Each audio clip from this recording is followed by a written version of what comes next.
እንኳን ደህና መጣችሁ ወደዚህ ትልቅ ውይይታችን። ሰላምታዬ ይድረስ።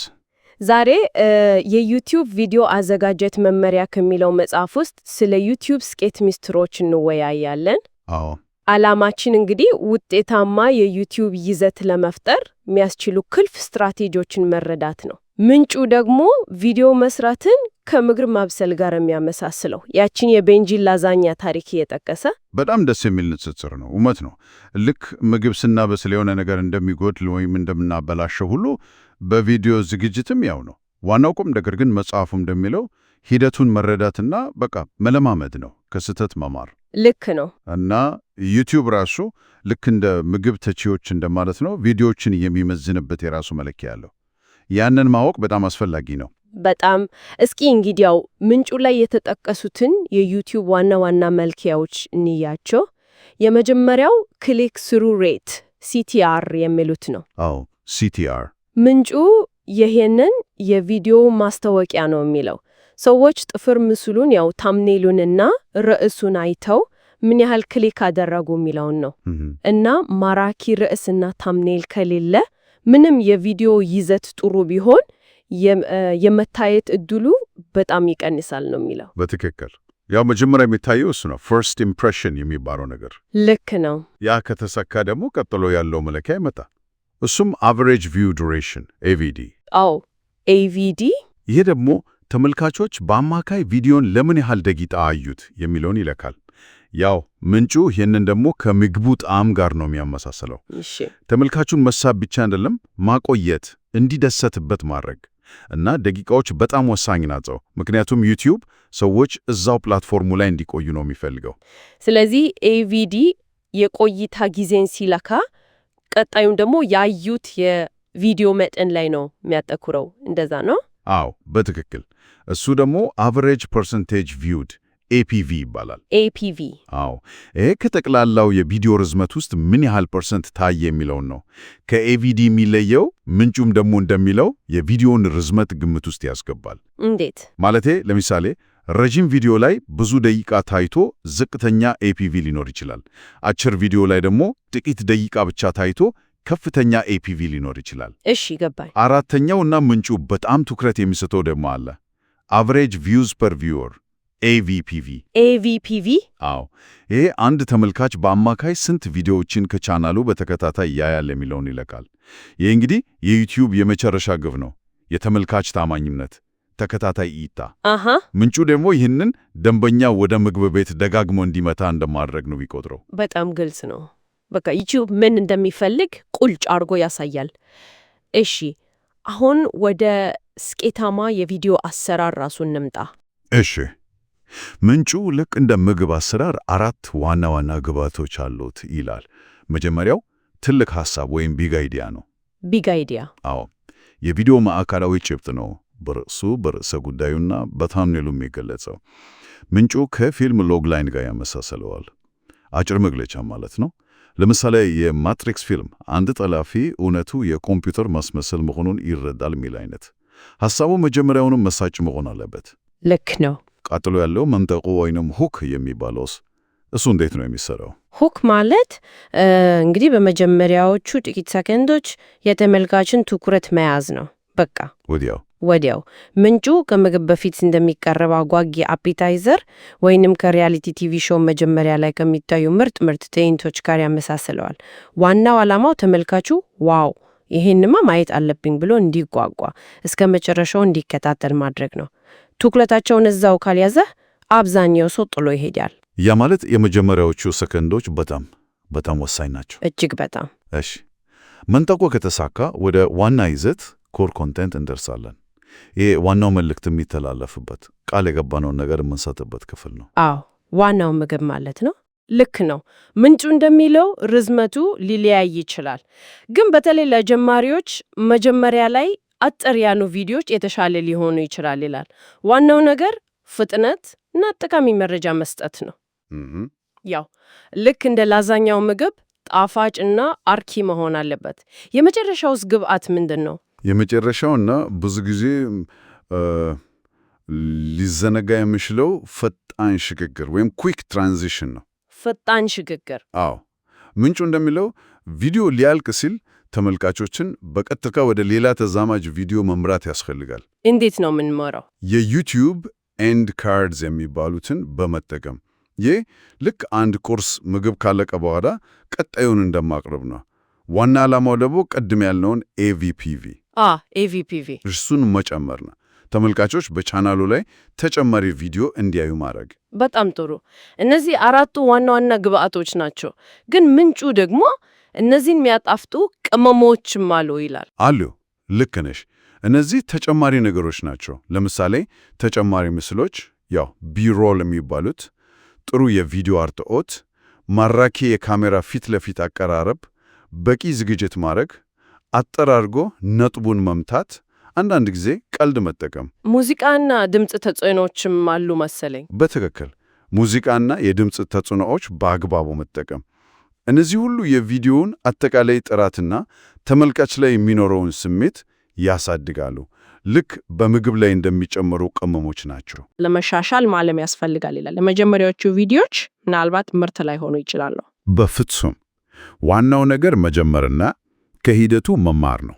መሻሻል ልክ ነው። ስለዚህ በቃ ለማጠቃለል ያህል ምንጩ የሚነግረን የዩቲዩብ ስኬት እንዲሁ በአጋጣሚ የሚመጣ ነገር አይደለም። እነዚህን መለኪያዎች CTR፣ AVD፣ AVPAV መረዳት አለብን እና የቪዲዮን ዋና ዋና ግብዓቶች ትልቁን ሐሳብ፣ መንተቆውን፣ ዋናውን ይዘት እና ፈጣን ሽግግሩን በአግባቡ መጠቀም ያስፈልጋል።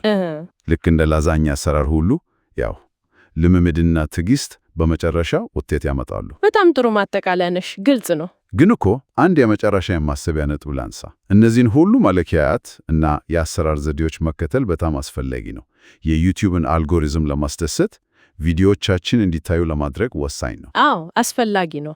ነገር ግን ይህ ፍጹም የአሰራር ዘዴ ላይ ያለው ትኩረት አንዳንድ ጊዜ መጀመሪያ ላይ ተመልካቾችን የሳበውን የፈጣሪን ልዩ ጣዕም ወይም እውነተኛ ማንነት እንዳይጋረደው እንዴት ነው ማረጋገጥ የምንችለው? ጥሩ ጥያቄ ነው። ያው በስልተ ቀመሩ ፍላጎቶችና በእውነተኛው የተመልካች ግንኙነት መካከል ያለውን ሚዛን እንዴት ነው የምንጠብቀው? ይህ ለሁላችንም ማሰብ ያለብን ነጥብ ይመስለኛል። እንኳን ደህና መጣችሁ። ዛሬ እንግዲህ አንድ ወሳኝ ጥያቄ ይዘን መጥተናል። ምንጮቻችንን ይዘን በዩቲዩብ ይዘት ፈጠራ እና በማህበራዊ ሚዲያ አጠቃቀም መካከል ስላለው ነገር ያንን ሚዛን ነው የምንመረመረው። አዎ፣ ዋናው ጥያቄ ማህበራዊ ሚዲያ ለዩቲዩብ እድገት ይጠቅማል ወይስ ያው እንቅፋት ነው የሚለው ነው። ልክ ነው። እና የስታርባክስን ታሪክ እንደ ማሳያ እንጠቀማለን። እንዴት ትኩረታቸውን ሳቱ፣ እንዴት ተመለሱ፣ ከዛስ ምን እንማራለን? ያ ነው ዋናው። በትክክል። እና ያው ነጥቡ ስትራቴጂካዊ ትኩረት ላይ ነው። ሀብቶቻችንን ጊዜና ጉልበት ማለቴ ነው እንዴት ነው በአግባቡ የምንጠቀመው? እና ደግሞ ተለያዩ የእድገት ደረጃዎች አሉ ፈጣሪዎች የሚያልፉባቸው። ይሄ ማለት ግን ማህበራዊ ሚዲያን በቃ እንተው ያልን አይደለም አይደል? በፍጹም። ነገር ግን በተለይ እንደ ጀማሪ ወይም ደግሞ ያው ሀብት ውስን ሲሆን በስትራቴጂ መንቀሳቀስ ይገት ነው። ምንጮቹም የሚሉት ይሄንኑ ነው። የሚገርመው ደግሞ የእነዚህ ምንጮች አዘጋጆች ራሳቸው ሐሳባቸው በጊዜ ሂደት ተቀይሯል። መጀመሪያ ላይ ማህበራዊ ሚዲያን ሲገፉ ነበር። አሁን ግን ትንሽ ጥንቃቄን ነው የሚመክሩት። እስቲ ወደ ስታርባክስ ታሪክ እንምጣ። በጣም አስገራሚ ነው። ያው በ2000ዎች መጀመሪያ አካባቢ ከቡና እንበልጣለን ብለው ልክ ወደ ሙዚቃ፣ ወደ ፊልም የራሳቸውን የቀረጸ ድርጅት እስከ ማቋቋም ደርሰው ነበር እኮ። እውነት ነው። ብዙ ሰው ያኔ ብልጠት መስሎት ነበር። ግን ያው ትኩረታቸው ከዋናው ነገር ሲነሳ ከቡና ጥራት፣ ከአገልግሎት ችግሮች መታየት ጀመሩ። አዎ፣ በ2008 አካባቢ ደንበኞች ራሳቸው ጥራት ላይ የሆነ ስንጥቅ አይተናል ማለት ጀመሩ። ዋጋ አስከፈለ። በጣም ሽያጭ 7% ቀንሶ ነበር አይደል? አዎ፣ የአክሲዮን ዋጋው ወደቀ። $39 አካባቢ 2,000 በሚጠጉ ቅርንጫፎች ተዘጉ። አረ በጣም ከባድ ነው። 18,000 ሰራተኛም ስራ አጣ ሲባል በጣም ትልቅ ውድቀት ነው። ከዛስ እንዴት ነው የተመለሱት ወደ ነበሩበት? በቃ ስህተታቸውን አመኑ፣ ወደ መሰረታቸው ወደ ቡና ተመለሱ። ሌላውን ነገር ተዉት። ሙሉ ትኩረታቸውን ዋና ስራቸው ላይ ያደረጉ እና ማገግም ብቻ አይደለም፣ እንደገና አደጉ። አስገራሚ ነው። በ2014 ሽያጭ ከ2009 በ58% አደገ ማለት ቀላል አይደለም። ትልቅ ትምህርት አለው ለሁሉም ይመስለኛል። አዎ። ታዲያ ይህ የስታርባክስ ታሪክ ትኩረት የማሳትና የመመለስ ጉዳይ ከዩቲዩብ ፈጣሪዎችና ማህበራዊ ሚዲያ ጋር እንዴት ነው የሚገናኘው? በቀጥታ በጣም ነው የሚገናኘው። ምን መሰለሽ፣ ልክ ስታርባክስ ትኩረቱን ከቡናው ላይ አንስቶ እንደተጎዳው ምንጮችን እንደሚሉትም ብዙ የዩቲዩብ ፈጣሪዎች ሀብታቸውን፣ ጊዜና ጉልበታቸውን ከዩቲዩብ ውጪ ሲበትኑ ተመሳሳይ አደጋ ውስጥ ይወድቃሉ። በተለይ በማህበራዊ ሚዲያ ማለት ነው። ዋናው ተጠራጣሪ እሱ ነው። ምክንያቱም ጊዜና ጉልበትን በጣም ይበላል። አስቢው፣ በማህበራዊ ሚዲያ ላይ መታጠፊያት እያንዳንዷ ደቂቃ፣ ያቺ ደቂቃ ዋናውን የዩቲዩብ ቪዲዮሽን ለመስራት፣ ለመተንተን፣ ተመልካችን ለመረዳት ልትውል ትችል ነበር። እውነት ነው። የጠፋ ዕድል ነው ማለት ነው። በትክክል የረጅም ጊዜ እድገትን የሚገታው ይሄ ነው። በጣም የሚገርመው ደግሞ ከሌሎች መድረኮች ወደ ዩቲዩብ የሚመጣው ሰው ቁጥር እጅግ በጣም ትንሽ መሆኑ ነው። ከኢንስታግራም 5% በታች ነው አሉ፣ አንዳንዴ 1%። ልክ ነሽ። አዎ፣ ቁጥሮቹ እንደዛ ነው የሚያሳዩት። ታዲያ ሊንክ ባጋራ ምንም ጥቅም የለውም ማለት ነው? እንግዲህ ምንም ጥቅም የለውም ማለት ይከብዳል። ያው ለምርት ስም ግንዛቤ፣ ከደጋፊዎች ጋር ለመገናኘት ምናምን ሊጠቅም ይችላል። ነገር ግን ለዩቲዩብ እድገት ዋናው መሳሪያ አይደለም በጭራሽ። እሺ። ከዛ በላይ ደግሞ ከማህበራዊ ሚዲያ የሚመጣ ተመልካች ብዙ ጊዜ ቪዲዮ ላይ ብዙ አይቆይም። ይሄ ደግሞ ምን ያደርጋል? የቪዲዮውን አማካይ የእይታ ቆይታ ኤቢዲ የሚባለውን ይቀንሰዋል። ይሄ ደግሞ ለአልጎሪዝሙ ጥሩ አይደለም። በፍጹም። አልጎሪዝሙ ቪዲዮውን ይሄ ብዙ አያስቆይም ብሎ እንዳያስተዋውቀው ሊያደርግ ይችላል። እና በቃ ዋናው ነጥብ ማህበራዊ ሚዲያ ላይ የሚፈሰው ጉልበት ዋናውን የዩቲዩብ ይዘት ለማሻሻል ቢውል እጅግ በጣም የተሻለ ውጤት ያመጣል። እሺ፣ ከሳ ገቢ ማህበራዊ ሚዲያ ላይ ብዙ መውጣት አደጋ አለው ቃልነ። ታዲያ ለዩቲዩብ እድገት ምርጡ መንገድ ምንድን ነው? ምርጡ መንገድ ዩቲዩብን ራሱን መጠቀም ነው። ምንጫቹም የሚሉት ይህን ነው። የዩቲዩብ የፍለጋ ስርዓት፣ የራሱ አልጎሪዝም ተመልካችን ወደ ቪዲዮችሽ ለማምጣት ከማንኛውም የማህበራዊ ሚዲያ ጥረት የበለጠ ኃይል አለው። ምክንያቱም ሰዎች ዩቲዩብ ላይ ሲገቡ የሆነ ነገር ፈልገው ነው አይደል? በትክክል የሆነ ነገር ለመማር ወይም ለመዝናናት አስበው ነው የሚመጡት። ስለዚህ ቪዲዮን በጥልቀት የማየት ዕድላቸው ሰፊ ነው። ይሄ በጣም ግልጽ ነው። ግን ይሄ ዩቲዩብ ላይ የማተኮር ስትራቴጂ ለሁሉም ፈጣሪ በቃ አንድ አይነት ነው ወይስ እንደየእድገት ደረጃቸው ይለያያል? በጣም ጥሩ ጥያቄ ነው። ምንጮቹ የፈጣሪን ጉዞ በ3 ወቅቶች ከፍለውታል። አንደኛ የጎን ሥራ ወቅት ይሉታል፣ ሲዝን 1። ያ ማለት ገና ከዩቲዩብ ምንም ወይም በቂ ገቢ የማታገኝበት ጊዜ። እሺ። በዚህ ወቅት 100% ትኩረት ዩቲዩብ ላይ ነው መሆን ያለበት። ማህበራዊ ሚዲያ ለኔትወርኪንግ ወይም በቃ ስምሽን ለመያዝ ሃንድል ብቻ። ልክ እንደ ሚካኤል ጆርዳን አባባል እንደ ሌዘር አትኩር። በትክክል እንደ ባትሪ ብርሃን አትሆን። ቲንክ ሚዲያ መጀመሪያ ላይ እንደሱ ነበር። ሁለተኛውስ? ሁለተኛው ብቸኛ ሥራ ፈጣሪ ወቅት ነው፣ ሲዝን 2። ያኔ ከዩቲዩብ በቂ ገቢ ማግኘት ትጀምሪያለሽ። አሁንም ግን ዋናው ትኩረት ዩቲዩብ ነው። ነገር ግን ጊዜና ጉልበት ከፈቀደ በጥንቃቄ ሌሎች መድረኮችን መሞከር ይቻላል። ለምሳሌ የቤንሽማንኬ ኦተንቴክ ዩቲዩብ ዋናው ነው። ቲክቶክን ግን እንደ ተጨማሪ ይጠቀማል፣ በጥንቃቄ ግን። እሺ። ሶስተኛውስ? የመስፋፋት ወቅት። አዎ፣ የመስፋፋት ወቅት ወይም ሲዝን 3። እዚህ ጋር አሁን ቡድን አለ፣ ሌሎች መድረኮችን በአግባቡ ለማስተዳደር ሀብት አለ፣ ጊዜ፣ ገንዘብ፣ ሰው። እንደ ጋሪ ቫይነርቹክ አይነት ማለት ነው። ትልቅ ቡድን ኖሯቸው ይዘትን በየቦታው ያሰራጫሉ። የቤንጂ ታሪክም ያው ቀስ በቀስ በማህበራዊ ሚዲያ መገንባቱ በኋላ ጠቅሞታል። ገብቶኛል። ግን ወሳኙ ነጥብ ይሄ ነው። የመጀመሪያው ወቅት ላይ ሆነሽ የሶስተኛውን ወቅት ስልት መከተል ልክ ዋና የሚያክሰው ጥልቅ ባህር ውስጥ እንደመዝለል ነው። አደጋው ከፍ ያለ ነው። በጣም በጣም ምክንያታዊ ማዕከፍ ነው። ግን አንድ ፈጣሪ የራሱን ወቅት በትክክል እንዴት ነው የሚለየው? መስመሩ ትንሽ የደበዘዘ አይመስልህም? ሊደበዘዝ ይችላል። ትክክል ነሽ። ዋናው ራስን በሐቀኝነት መገምገም ነው። ያው ዋና የገቢ ምንጭ ምንድን ነው? ያለኝ ጊዜስ፣ ጉልበቴስ፣ ቡድን አለኝ? እነዚህን መጠየቅ ነው። እውነት ነው። እና ደግሞ ወደ ሌሎች መድረኮች ለመሄድ ስታስቢም የእያንዳንዱን መድረክ ባህሪ ኢንስታግራም፣ ቲክቶክ፣ ሊንክድን የራሳቸውን ምርጥ ተሞክሮ መማር ግድ ነው። ዝም ብሎ መዝለል አይደለም። እንግዲህ ዋናው መልእክት ግልጽ እየሆነልን ነው መሰለኝ። መሳሪያ ነው። እንደ ወቅትሽ እና እንዳለሽ ሀብት በስትራቴጂ መጠቀም ያስፈልጋል። የስታርበክስን ትምህርት ማስታወስ ነው። በትክክል። እና ራሳችንን እንጠይቅ። አሁን እኔ ያለሁት በየትኛው ወቅት ነው? ጊዜን በአግባቡ እንዴት ልጠቀም? ቅድሚያ የማልሰጠውና ማቆም ያለብኝ ነገርስ ምንድን ነው? እናም በራሱ በዩቲዩብ ውስጥ ያሉትን እድሎችስ፣ ኮሚኒቲ ታብ አለ፣ ሾርትስ አለ፣ ላይቭ አለ። እነዚህንስ በአግባቡ እየተጠቀምኩ ነው ወይ? በእውነት በጣም ወሳኝ ነጥቦች ናቸው የተነሱት። ትኩረት ለእድገት ብቻም አይደለም፣ የፈጠራ ሂደቱን ዘላላቲ ለማድረግ ያው ከመጠን በላይ ድካም በርናውት ለመከላከልም ቁልፍ ነው። እና ለመዝጊያ ያህል አንድ ሐሳብ ላንሳ፣ ምናልባት አድማጫችንም እንዲያስበት። አንድ ፈጣሪ በዋናው መድረክ ላይ አተኩሮ ስኬታማ ከሆነ በኋላ ቀጣዩ ጥያቄ ምንድን ነው? ዘላላቂ እሴት የሚፈጥረው ተመልካችን በእውነት የሚያቆየው የይዘት አይነት ምንድን ነው? ጥሩ ጥያቄ ነው። ምናልባት መልሱ ያው ጥራትና ወጥነት ውስጥ ይገኛል። ምናልባት በዚህ ሐሳብ ላይ እያሰላሰልን ለዛሬ እናብቃ። ሰላም፣ ወደ ዛሬው ጥልቅ ውይይታችን እንኳን መጣችሁ።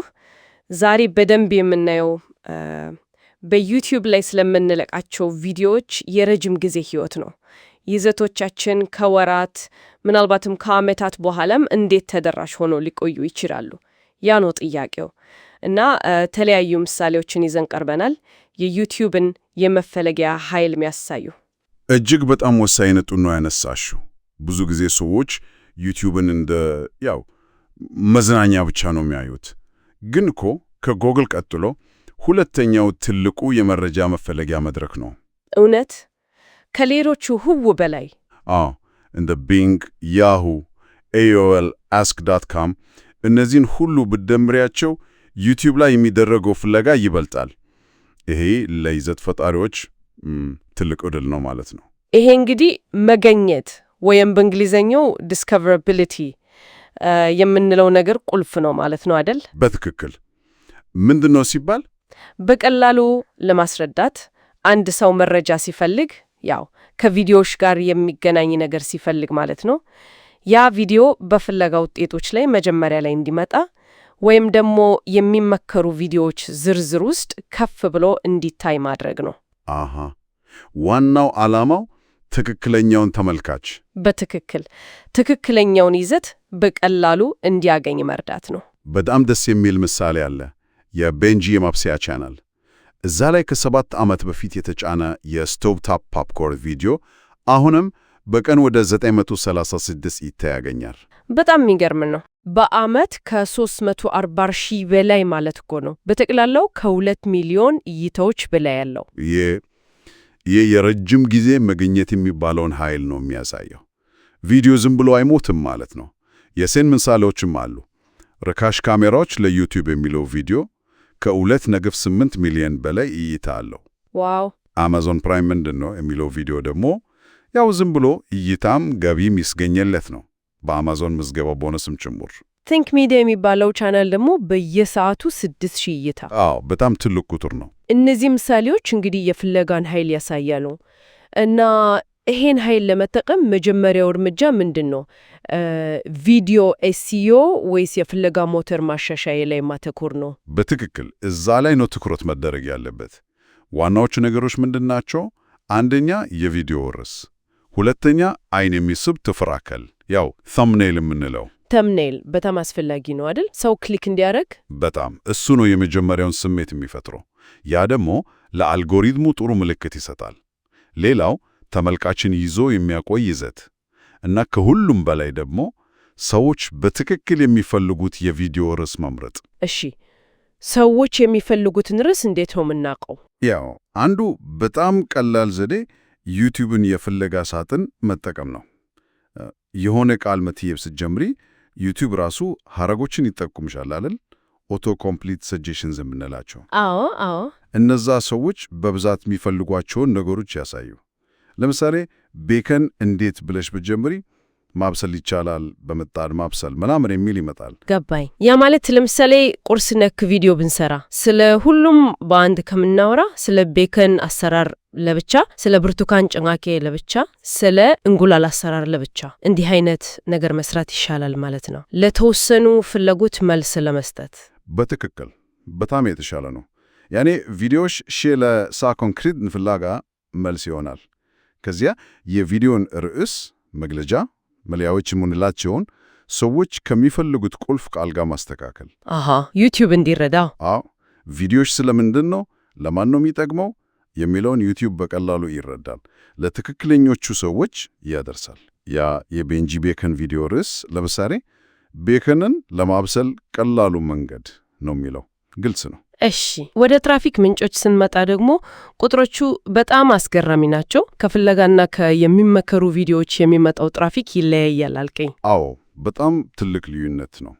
በአጠቃላይ ብናይ 10% ገደማ ብቻ ነው ከቀጥታው ፍለጋ የሚመጣው። 10% ብቻ? አዎ፣ 10%። በአንጻሩ ከ7% በላይ የሚሆነው ትራፊክ የሚመጣው የሚመከሩ ወይም ተዛማጅ ቪዲዮዎች ነው። ከ7% በላይ? ዋው! ያ ማለት አንድ ሰው አንድ ቪዲዮ አይቶ ሲጨርስ ዩቲዩብ ይህንን የሚይልኝ ብሎ የሚያቀርብለት ማለት ነው። እና ይህ በአብዛኛው የሚወሰነው በዩቲዩብ አልጎሪዝም ነው። እሺ፣ አልጎሪዝሙ እንዴት ነው የሚወሰነው? ያው የተመልካቾችን ባህሪ በመተንተን ነው። ምን አይነት ቪዲዮ ያያሉ፣ ለምን ያህል ጊዜ ያያሉ፣ ላይክ ያረጋሉ፣ ኮሜንት ይጽፋሉ፣ ሼር ያረጋሉ። እነዚህን ሁሉ መረጃዎች ተጠቅሞ ነው ይህ ተመልካች ይህን ከወደደ ምናልባት ይህንንም ይወደዋል ብሎ የሚገምተው። ይሄማ ስትራቴጂን ይቀይራል ማለት እኮ ነው። ትኩረታችን ዝም ብሎ ቁልፍ ቃላት ላይ ብቻ ሳይሆን አልጎሪዝሙ ቀጥሎ ምን እንዲታይ እንደሚወስን መረዳት ላይ፣ የተመልካችን ባህሪ ላይ መሆን አለበት ማለት ነው። በትክክል የተመልካቹን ባህሪ መረዳት በጣም ወሳኝ ነው። ለምሳሌ በትምህርታዊ እና በመዝናኛ ቻናሎች መካከልም ልዩነት አለ። እንዴት? ቲንክ ሚዲያ ያው ትምህርታዊ ይዘት ነው የሚሰራው። ከፍለጋ ብዙ ትራፊክ ያገኛል 40% ገደማ፣ ከሚመከሩት ደግሞ 26%። የቤንጂ ቪሎግ ደግሞ መዝናኛ ነው።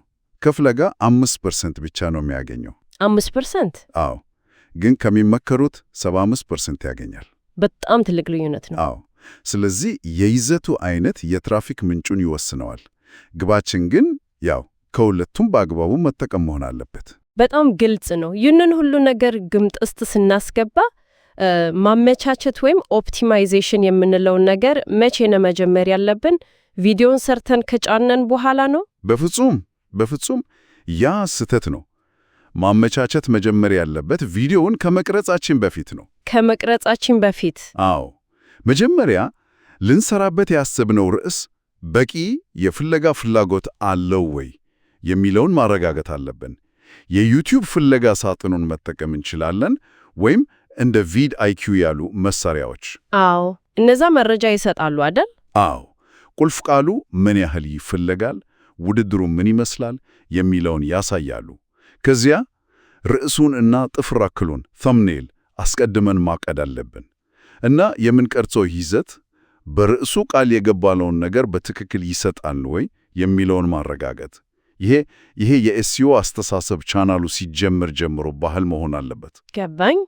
ስለዚህ የማይበግረው ጥምረት የምንለው ከፍተኛ ጥራት ያለው ሰዎችን የሚያሳትፍ ይዘት መፍጠር፣ በተጨማሪ ደግሞ ያንን ይዘት ለፍለጋ እና ለምክረ ሐሳብ ስልታዊ በሆነ መንገድ ማመቻቸት ነው። በትክክል የዛሬው ዋናው መልእክት እሱ ነው። ቪዲዮዎችን ለዩቲዩብ ፍለጋና ምክረ ሐሳቦች ማመቻቸት ለረጅም ጊዜ የሚዘልቅ ተደራሽነትና እድገት ያመጣል። ይዘቱ የቆየ ቢሆንም እንኳን ያ የፖፕኮርን ቪዲዮ እንዳየነው ማለት ነው። አዎ፣ ይዘትን ከመፍጠራችን በፊት የምርምር አስቀድሞ አስፈላጊነትን በጣም ግልጽ ሆኗል። መጀመሪያ ማሰብ፣ መመርመር። በትክክል እና ለመደምደሚያ ያህል አንድ ሐሳብ ልተው። የፍለጋ ትራፊክ 10% ብቻ ሆኖ የሚመከሩ ቪዲዮዎች ከ70% በላይ ትራፊክ የሚያመጡ ከሆነ የዩቲዩብ አልጎሪትም ቪዲዮዎቻችንን ለሌሎች እንዲመከርልን የሚያደርገውን ነገር ያ ማለት የተመልካችን ባህሪ ምን እንዲመለከቱ ያደርጋቸዋል፣ ለምን ያህል ጊዜ ያያሉ፣ እንዴት መስተጋበር ይፈጥራሉ፣ ያንን ባህሪ መረዳቱ ዝም ብለን ቁልፍ ቃላትን ከመረዳት በምን ያህል የበለጠ ወሳኝ ሊሆን ይችላል? በጣም አስሳት ጥያቄ ነው። ያው ለቀጣይ ማሰላሰል የሚረዳ ነጥብ ነው። ሰላምታ ዛሬ እንግዲህ በጣም ወሳኝ በሆነ ጉዳይ ላይ ነው የምናወራው። በተለይ ለይዘት ፈጣሪዎች ከተሰጡን መረጃዎች አንጻር ታዳሚን ለማሳደግ ስለሚረዳው የትብብር ኃይል እናወራለን። ያው ይሄን ጽንሰ ሐሳብ ከአንድ መጽሐፍ ምዕራፍ ተነስተን ነው የምንመረምረው። እስቲ ለመጀመሪያ ያህል ወደ ኋላ እንመለስ። ወደ 90ዎቹ መጀመሪያ የዌስት ኮስት ሂፕ ሆፕና የዶርድሬና የስኑፕ ዶግ ግን ታሪክ እናንሳ። nothing but a G thing የሚለው ዘፈን እንዴት ለሁለቱም ትልቅ ስኬት እንዳመጣና የትብብርን ኃይል እንዳሳየ እናስታውስ። ድሬ መድረኩን አመቻችቶ ስኑፕ ደግሞ በግጥም ችሎታው አቀጣጠለው። ውጤቱ ለሁለቱም ትልቅ ዝና ነበር። ልክ ነሽ፣ በጣም ትክክል። ውድድር ፈጣን ያደርገናል፣ ትብብር የተሻለ ያደርገናል የሚል አባባል አለ አይደል? እዚህ ጋር በትክክል ይሰራል። ያው የታሪክ የትብብርን መሰረታዊ ጠቀሜታ ነው የሚያሳየን እና መረጃዎቹ እንደሚሉት አንድ ቪዲዮ ድንገት ቫይራል ከመሆኑ ውጪ ታዳሚን በፍጥነት ለማሳደግ ከትብብር የተሻለ መንገድ እኮ የለም ማለት ይቻላል። የሚገርም ነው። እሺ እንግዲያው የትብብር ዋና ዋና ጥቅሞች ምንድን ናቸው?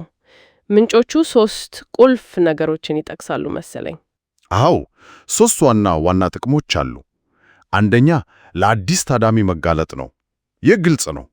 ሁለተኛ ደግሞ የሥራ ጫናን መጋረት፣ በተለይ ብቻቸውን ለሚሰሩ ፈጣሪዎች ይሄ ትልቅ ነገር ነው። ሦስተኛው ደግሞ መማር፣ የመማር ዕድል ይፈጥራል። ፋረል ዊሊያምስ ያለው ነገር አለ፣ ልትማሩበት ከምትችሉት ሰው ጋር ተባበሩ ያለው ያው ይሄን ያጠናክራል። እውነት ነው። እነዚህ ጥቅሞች ግልጽ ናቸው። ነገር ግን ትክክለኛውን ሰው ማግኘት ላይ ይመስለኛል ፈተናው። ምንጮቹ የሚሉት ዝነኛ ስለሆነ ብቻ ከአንድ ሰው ጋር መስራት ሁሌም ላይ ጠቅም ይቻላል ነው አይደል?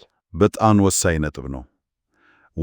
ዋናው ቁም ነገር ዝናው አይደለም፣ የተመልካቾች ፍላጎት መመሳሰል ነው። ለምን መሰለሽ? ምክንያቱም ከአንድ ትብብር የሚመጡ አዲስ ተመልካቾች ያንቺን ወይም ያንተን ሌላ ይዘት ካልወደዱት በቃ ቋሚ ተከታይ አይሆኑም፣ ያልፋሉ ማለት ነው። ለምሳሌ የቴክኖሎጂ ቻናል ከማብሰያ ቻናል ጋር ቢሰራ የተመልካች ፍላጎት ላይገናኝ ይችላል። ግን ለምሳሌ የእግር ኳስ ዜና ቻናል ከእግር ኳስ ቀን የምግብ አሰራር ቻናል ጋር ቢሰራ እዚህ ጋር ይዘቱ ቢለያየም የተመልካቹ መሰረታዊ ፍላጎት ያው ስፖርት ስለሆነ ሊመሳሰል ይችላል እና ውጤታማ የመሆን እድሉ በጣም ሰፊ ነው። ገብቶኛል። በጣም አሳማኝ ነው። ግን እዚህ ጋር አንድ ጥያቄ አለኝ። ገና አዲስ የሆነ ወይም ደግሞ ትንሽ ተከታይ ያለው ፈጣሪ እንዴት ነው ትልቅና ታዋቂ ከሆነ ሰው ጋር መተባበር የሚችለው? ያው ብዙ ጊዜ ትልልቅ ፈጣሪዎች በጣም ስራ የሚበዛባቸው አይመስልም? ከአዲስ ሰው ጋር ለመስራት ጊዜና ፍላጎት እንዴት ያገኛሉ? ጥሩ ጥያቄ ነው። ዋናው ነገር አዲሱ ፈጣሪ ምን ዋጋ ይዞ መቅረብ ይችላል የሚለው ነው። ቫሊዩ ማለቴ ነው። ምን ሊጨምር ይችላል? መረጃዎቹ እንደሚጠቁሙት አዲስ ፈጣሪዎች ዋጋ መጨመር የሚችሉባቸው የተለያዩ መንገዶች አሉ። አንደኛ፣ ለታዋቂው ፈጣሪ ጊዜ መቆጠብ፣ ለምሳሌ በቀረጻ በኤዲቲንግ በማገዝ ወይም ተጨማሪ ይዘት በማቅረብ። ሁለተኛ፣ ልዩ ችሎታ ወይም ዕውቀት። የአዲሱ ፈጣሪ ታዋቂው ሰው የሌለው የተለያየ ዕውቀት ወይም ክህሎት ሊኖረው ይችላል። ለምሳሌ መጽሐፉ ላይ የተጠቀሰው ቤንጂ የሚባል ፈጣሪ አለ። ከራው ብራዝ ጋር ስለ ኦርጋኒክ ምግብ ሲተባበር እነሱ አነስተኛ ተከታይ ቢኖራቸውም በእውቀታቸው ምክንያት ነው የተባበሩት። ሶስተኛ፣ አዲስ ሐሳብ ማቅረብ። ለረጅም ጊዜ ለሰራ ቻናል ፍሬሽ የሆነ ሐሳብ በራሱ ትልቅ ዋጋ አለው። አራተኛ ደግሞ ቴክኒካዊ ድጋፍ። የተሻለ ካሜራ፣ የተሻለ ቀረጻ ማቅረብም አንድ መንገድ ነው። ይህ ማለት በቃ ዝም ብሎ ተስፋ ከመቁረጥ ይልቅ እኔ ምን ልጠቅምሽ እችላለሁ ብሎ ማሰብ እና መጠየቅ አስፈላጊ ነው ማለት ነው። ያው የቪዲዮ ኢንፍሉዌንሰርስ መስራቾች ራሳቸው የተገናኙት እንደዛ ነው አደል? አንዱ ካሜራ ፊት፣ ሌላው ከጀርባ በክህሎት መደጋገፍ የሚችሉ በማመን ነው የተባበሩት። በትክክል ልክ ነሽ። መጠየቅ ላያስገን ይችላል፣ ግን አለመጠየቅ እሱ አይን ያረጋግጣል፣ ምንም እድል አይሰጥም። እና ተባባሪዎችን ለማግኘትና ለማናገር የሚረዱ ስልቶችም ተጠቅሰዋል። ለምሳሌ ዝርዝር ማዘጋጀት፣ ሊሆኑ የሚችሉ ተባባሪዎችን ዝርዝር ሰርቶ በየጊዜው መሞከር። መጀመሪያ ተመሳሳይ መጠን ካላቸው ቻናሎች ጋር መጀመር የተሻለ ዕድል ሊኖረው ይችላል፣ ግን ዋናው እንዳልነው የተመልካች መመሳሰል ነው። ሌላው ደግሞ ለትልልቅ ቻናሎች የቃለ መጠየቅ ጥያቄ ማቅረብ። አሁን በዙም እና በመሳሰሉት ይሄ በጣም ቀላል ሆኗል። እና እንደ ቪትኮም ባሉ ኢቨንቶች ላይ መገኘት፣ እዛ ብዙ ሰዎችን በአካል ማግኘት እና ግንኙነት መፍጠር ይቻላል። አንድ ምሳሌ ላይ በአንድ ኢቨንት በ2 ቀን ውስጥ 20 ቃለ መጠይቆችን እንደቀረቱ ተጠቅሷል። ሰዎችን ማግኛ መንገዶችም ትዊተር፣ ኢንስታግራም፣ ዲኤም፣ ኢሜይል፣ ከቻናሉ አባውት ገጽ ላይ የፌስቡክ ግሩፖችም አሉ። እነዚህ በጣም ጠቃሚ ሀሳቦች ናቸው። ግን እንዴት ነው በትክክል የምንጠየቀው? ያ አጠያየቁ ስልት ላይ ምንጮቹ የሚያስጠነቅቁት ነገር አለ። የተቀዳና የተለጠፈ መልእክት እንደማይሰራ ሰምቻለሁ። በጣም የአቀራረብ ስልቱ እጅግ በጣም ወሳኝ ነው። መልእክቱ ግላዊ መሆን አለበት። የተቀዳ መምሰል የለበትም። ጥያቄው የሌላኛውን ሰው ሥራ እንደሚያውቅ እና እንደሚያደንቅ ማሳየት አለበት። እና ጥያቄው ለእኔ ምን ይጠቀመኛል በሚል መሆን የለበትም። ይልቅስ ለአንቺ እንዴት ዋጋ መጨመር እችላለሁ በሚል መንፈስ መቅረብ አለበት። መረጃዎቹ እንደሚመክሩትም መጀመሪያ ከይዘታቸው ጋር መተዋወቅ፣ ላይክ፣ ኮሜንት ማድረግ፣ ከዚያ በኋላ የትብብር ሐሳብ ማቅረቡ የተሻለ ግንኙነት ይፈጥራል። እንግዲህ ከነዚህ መረጃዎች በግልጽ እንደምንረዳው ትብብር ታዳሚን ለማሳደግ በጣም ኃይለኛ መሳሪያ ነው። የቤንጂ ታሪክ በጣም አስገራሚ ነው። ኒውዮርክ ድረስ ሄዶ የነበረው ቀጠሮ ሲሰረዝበት ባላሰበው ሁኔታ ከታዋቂው ዩቲዩበር ኬሲ ናይስታት ጋር የመተባበር ዕድል አገኘ። ይሄ ዝም ብሎ መጠየቅ ምን አይነት በሮችን ሊከፍት እንደሚችል ነው የሚያሳየው። በፍጹም እውነት ነው። ትብብር ጊዜና ዝግጅት ይጠይቃል። ቀላል አይደለም፣ ግን ውጤቱ በጣም ከፍተኛ ሊሆን ይችላል። እና ዛሬ ከተወያየንባቸው የትብብር መርሆች አንጻር አንድ ይዘን የምንወጣው ጥያቄ አለኝ። ለምናዳምጡትም ሰዎች እንደ ማሰቢያ ነጥብ፣ ከቀጥተኛ የይዘት ትብብር ባሻገር በሌሎች የሙያ ዘርፎች ወይም በግል ፕሮጀክቶቻችን ላይ እነዚህን የትብብርና ዋጋ የመጨመር መርሆች ተጠቅመን እንዴት ተመሳሳይ እድገት ማምጣት እንችላለን?